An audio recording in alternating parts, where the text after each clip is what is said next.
Your words become your reality. You are where you are today in part because of what you've been saying about yourself. Words are like seeds. When you speak something out, you give life to what you're saying. If you continue to say it, eventually that can become a reality. Whether you realize it or not, you are prophesying your future. And this is great when we're saying things like, I'm blessed, I'm strong, I will accomplish my dreams, I'm coming out of debt. That's not just being positive, you are prophesying victory, prophesying success, prophesying new levels. Your life will move in the direction of your words. But too many people go around prophesying just the opposite. I never get any good breaks. I'll never get back in shape.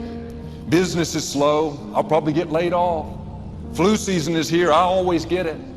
They don't realize they are prophesying defeat. It's just like they're calling in bad breaks, mediocrity, lack. You can't talk defeat and expect to have victory. You can't talk lack, not enough, can't afford it, never get ahead, and expect to have abundance. If you have a poor mouth, you're going to have a poor life. If you don't like what you're seeing, start sowing some different seeds. You can't do this. It's impossible. It's never gonna happen. Just give up. Just settle. It's not meant. Accept defeat. You're not the one. They just better. You're too weak. No one wants to hear you. Try something else. No one likes you. Just follow. Do like everybody else. Do it the easy way. Accept being broke. Quit dreaming. What are you doing? Why do you have to be so damn different?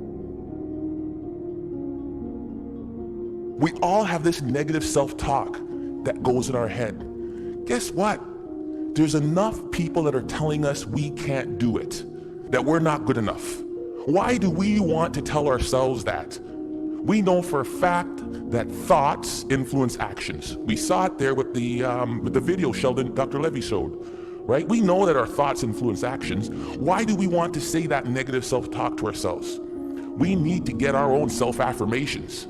Muhammad Ali, what was his self-affirmation? I am the greatest.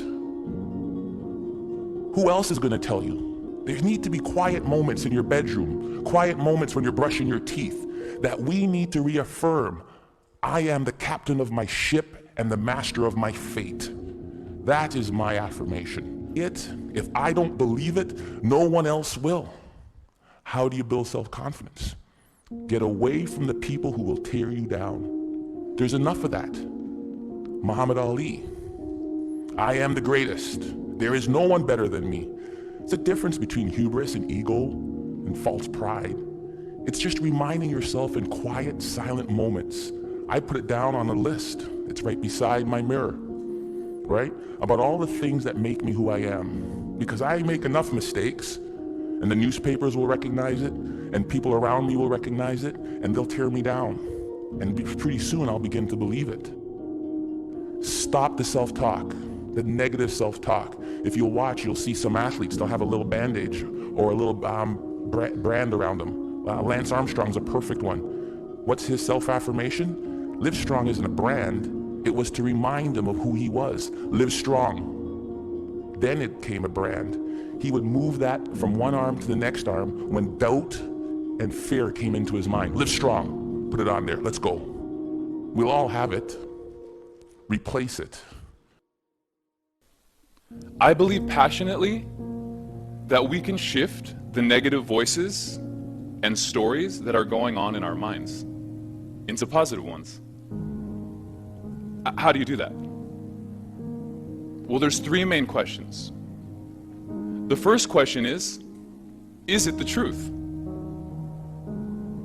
Is whatever I'm sharing with someone or what you're hearing from someone else that's giving you feedback about your life true? You know 100% that it's true. First question. Second question, is it necessary? Is what I'm saying to myself in my head, is it necessary in the exact moment in what I'm doing with my life right then? And the third question is, does it improve upon the silence? Somewhere deep inside, you know what kind of person you were designed to be. If you want to produce great acorns, Think like an oak, not like an acorn. Think like the person you intend to become. Like the Christian question, what would Jesus do? Ask yourself, how would the person I'd like to be do the things I'm about to do?